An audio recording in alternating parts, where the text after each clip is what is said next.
Hey everybody, welcome back.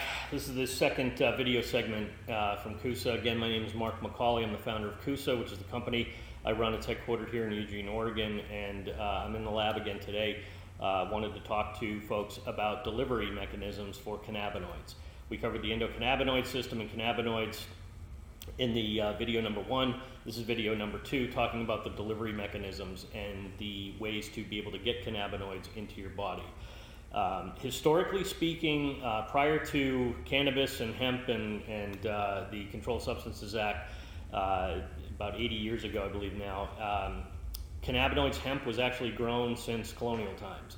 So it was much like corn or wheat is today. It was in everything.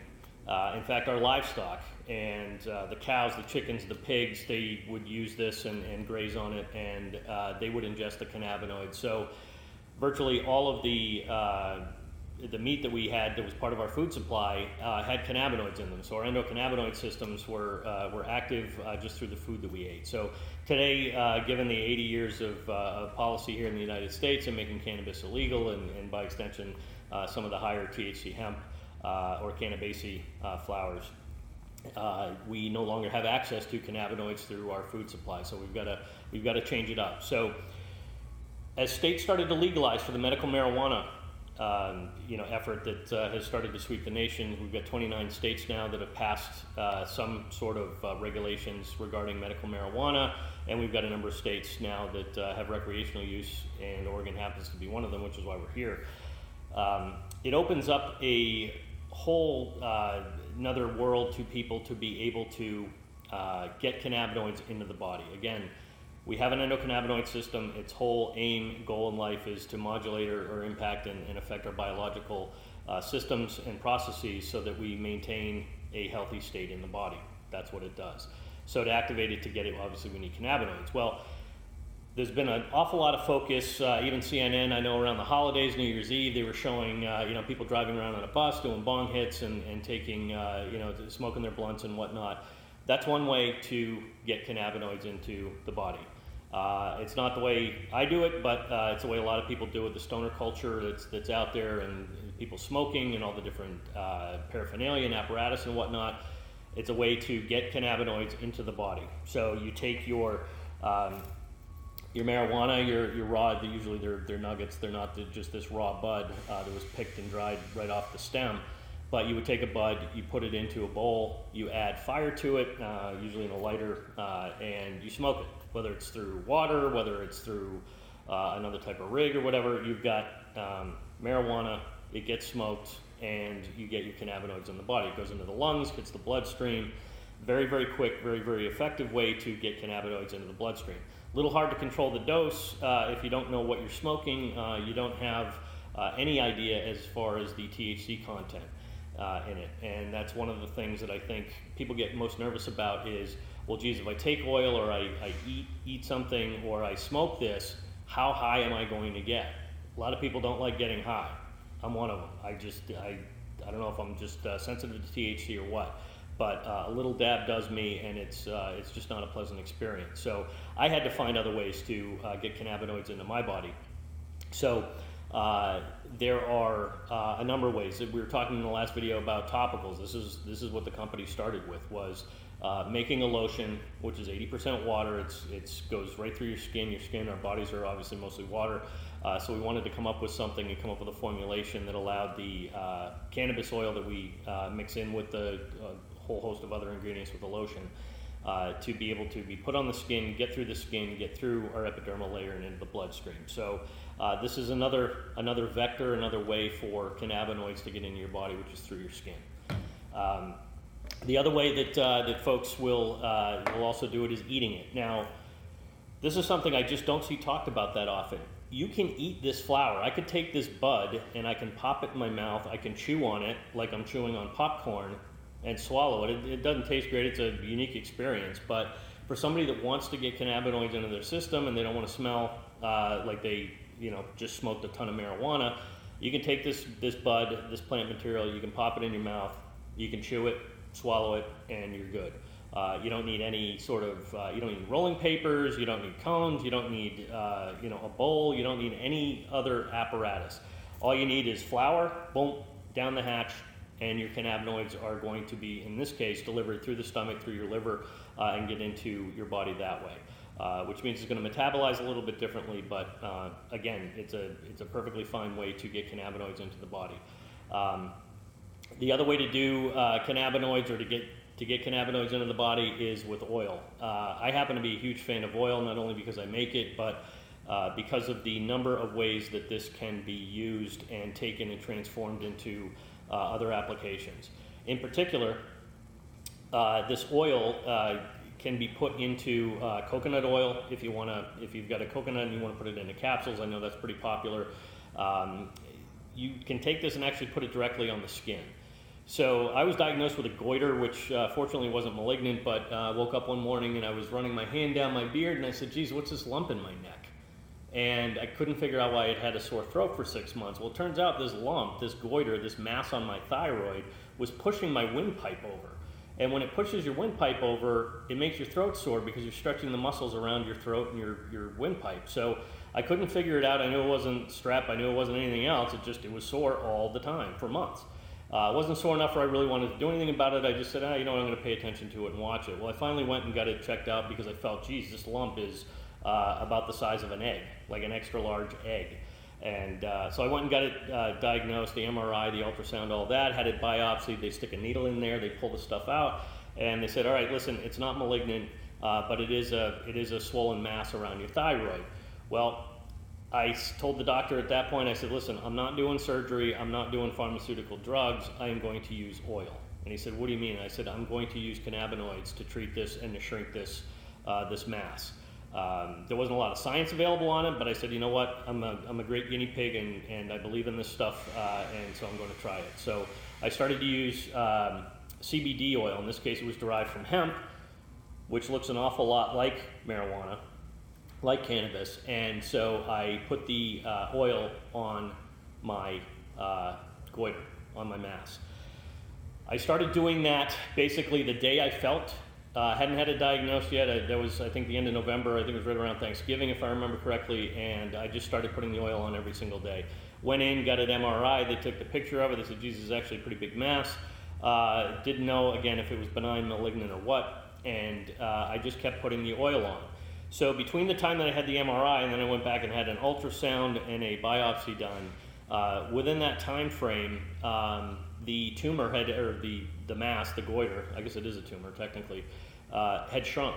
And so I went back for follow-ups, and based on what I could feel, my throat wasn't sore. This is in a period of 2 weeks. My throat wasn't sore anymore, and the mass was shrinking. And then when we looked at the ultrasound versus the MRI, again, two different pieces of equipment, and there were some variables there, but the mass had actually shrunk about 25%.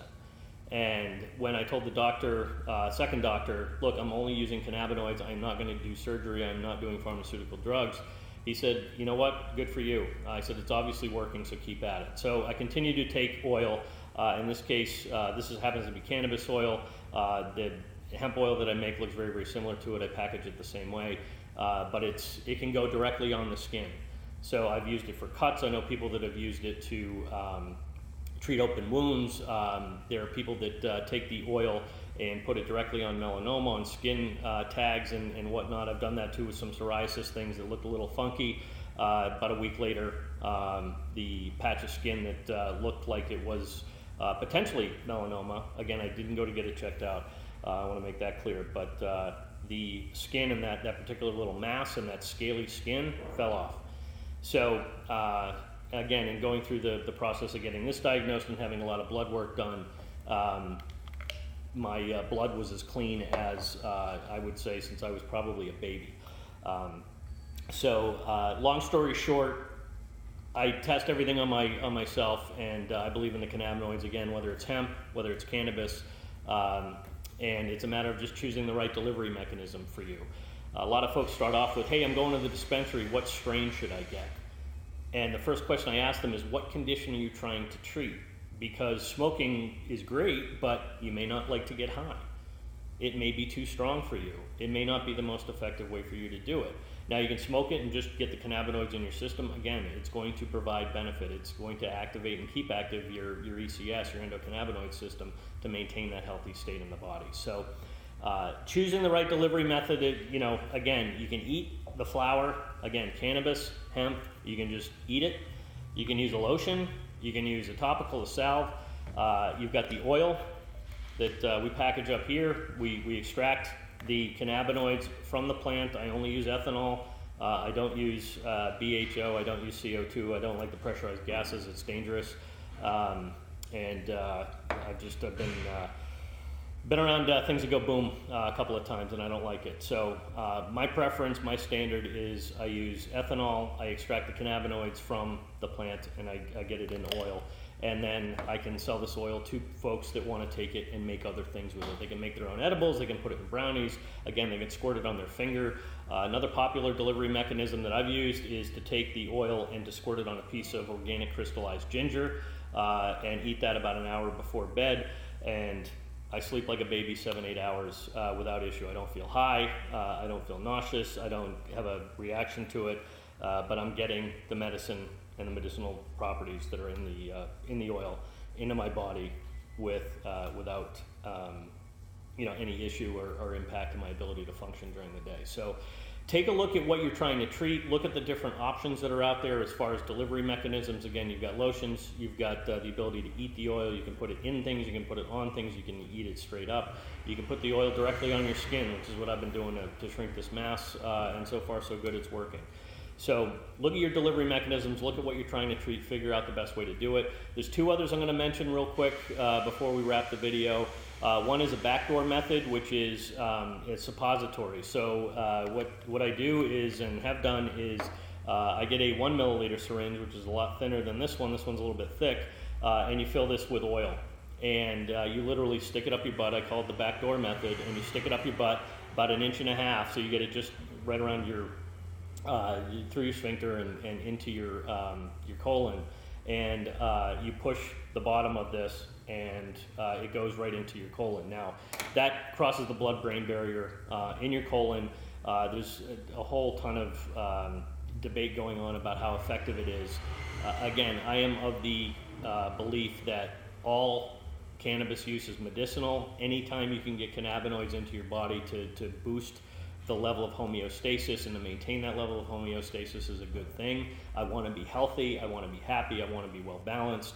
I want you to be too if you're watching this video. So the backdoor method is one of the ways to be able to do it in the event that you don't like the taste or you don't like a number of other things that go along with smoking or feeling high or whatnot. And again, I usually tell people take it before bed so you sleep it off in the event that you're not used to it, you take too much, whatever. It just minimizes the impact to the level of intoxication you're going to feel. The other thing that I know has been pretty popular is making canna butters. So it's taking the flour, it's melting butter, it's infusing the butter with the cannabinoids that are in the plant material. So the THC, the CBD, the CBG, CBNs, anything that's in this plant as far as the cannabinoid compounds are going to infuse into the butter. I haven't done it because I don't eat dairy. So I can't eat dairy, I'm allergic to it, so I don't eat dairy. Don't eat wheat either. So canna butter for me is off limits. I know that's a very popular thing. I have not tried again because I don't eat butter, is the taking the oil, because I know how many milligrams are in this 1 milliliter worth of oil. In this case, it is 663 milligrams of THC in this 1 milliliter of oil. So that's an awful lot of THC. If I were to eat this, I would probably want to be strapped into a straitjacket in a mental hospital for the weekend because it is way, way too strong for me. Some folks, they like the strength, they like the strong stuff. And for people fighting certain conditions, you want to get it as strong as possible. So lots of different delivery mechanisms, getting cannabinoids in the body. It doesn't have to be smoking 100% of the time. You don't need paraphernalia. You don't need a lot of that. So you can go pick up some lotion, you can get some oil. Tinctures are another way for folks to get, again, very small dosing or we call it microdosing, but to be able to get a pretty accurate amount of THC or CBD or other cannabinoids that are in each tincture bottle. It's a great way for you to just put a few drops under your tongue and use it as medicine. So that's the video segment for today. Hopefully you find a delivery mechanism that works. Feel free to reach out to us, info@kusaproducts.com, and we'll do our best to handle the traffic and the emails, which there's a lot, and that's why we're doing these videos, is to get the information out there. So hopefully this is going to help you live a happier, healthier, better life. Thanks.